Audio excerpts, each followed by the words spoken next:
Hey gang, today we're going to talk about that one cringeworthy note that so many players use, especially when they're trying to use the mixolydian mode. We're going to talk about what it is, why it's cringeworthy, how to avoid it, and where to avoid it. All that coming up in just a second. As always, if you like this one, give it the like button, and if you haven't yet, subscribe for one of these every single week. All right, gang, let's do this in 3 different parts, giving examples and demos along the way so you can hear how it all sounds. Number 1, we'll talk about the context. Where does this happen?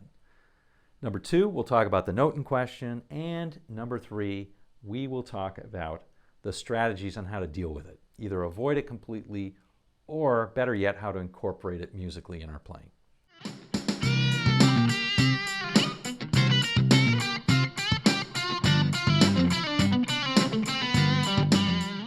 Let's talk about context first. Context is really simple. It's the blues.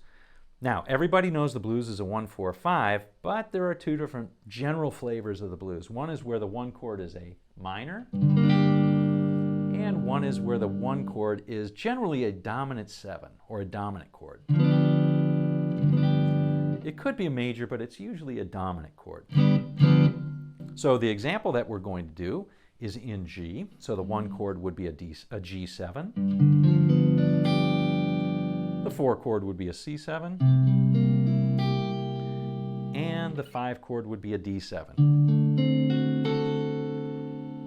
Now, I'm not going to teach you those chords. You can play them wherever you want. You can play the D7 up here, the C7 up here.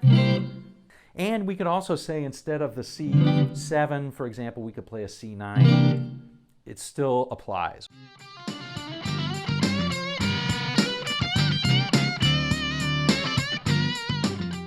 So let's talk about the note in question, and then we'll give an example. The note in question, in this case, in a G blues, is a B. More generally, it's the 3rd of the 1 chord. Now, why is this? Well, before we get into the why, I just want to motivate you a little bit. When you started out, you probably were doing all minor pentatonic stuff. That's how I started out anyway. I learned to play over G blues.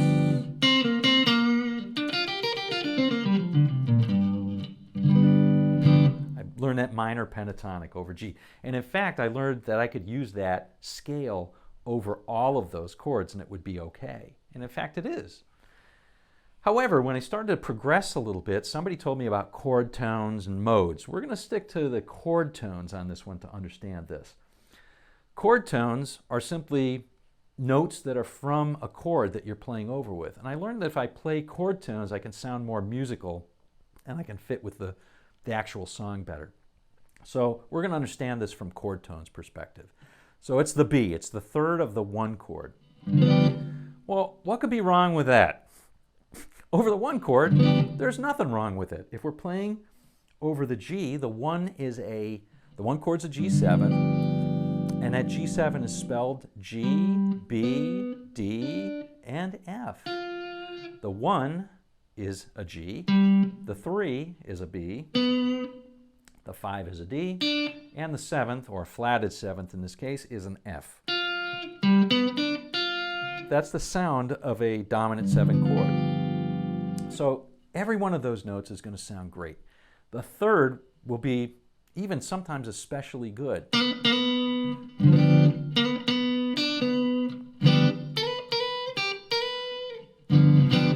Sounds good, right? All right. Herein lies the problem, however. When the band goes to the 4 chord, you have to take notice and you can't linger on that note because it's pretty straightforward. A C7 is spelled differently than a G7. So a C7 is spelled C, E, G, and B flat. Not B, but B flat, right? So we've got the C in the chord and we've got the B flat in the chord. We don't have the B. So if we linger on that B during that C7,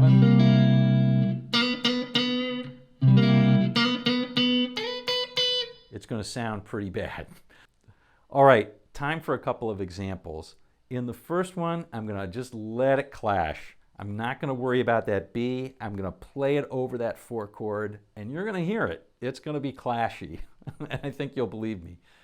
The second time I play it, I'm going to make sure over that C that I play a B flat instead of a B.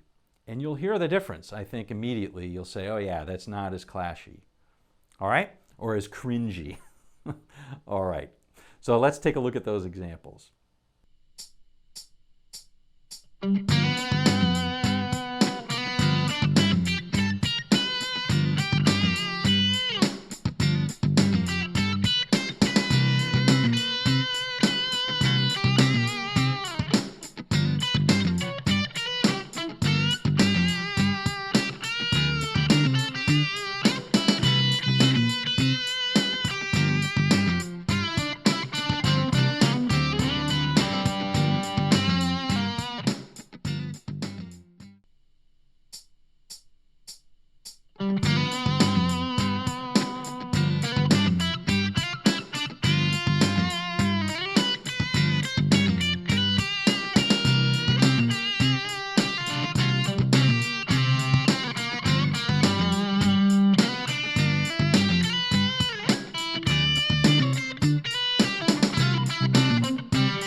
We're back.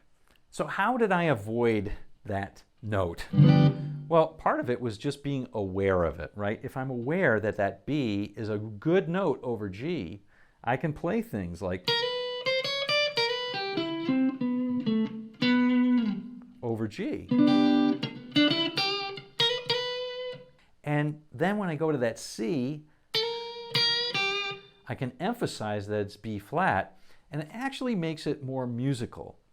That's one strategy. That's a strategy that I just took. But there's a couple of other strategies. Number one, the simplest perhaps, is just to avoid it altogether. You already know how to do that. You can play simply a G minor pentatonic.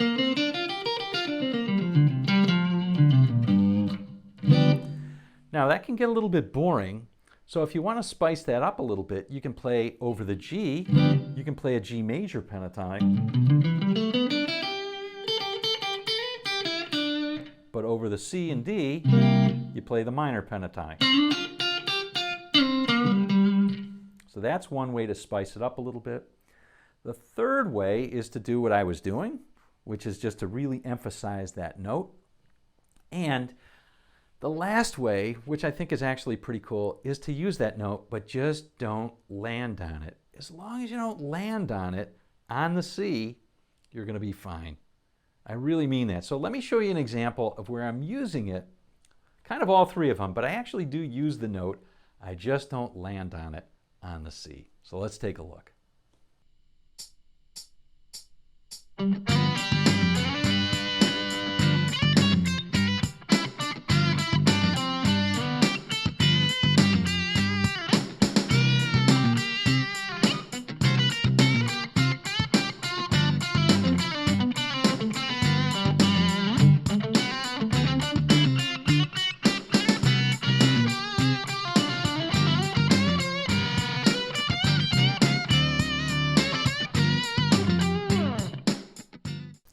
All right, gang, well, I hope you enjoyed this one. I hope you enjoyed learning about what that cringeworthy note is and how to avoid it. All right, we'll see you on down the road.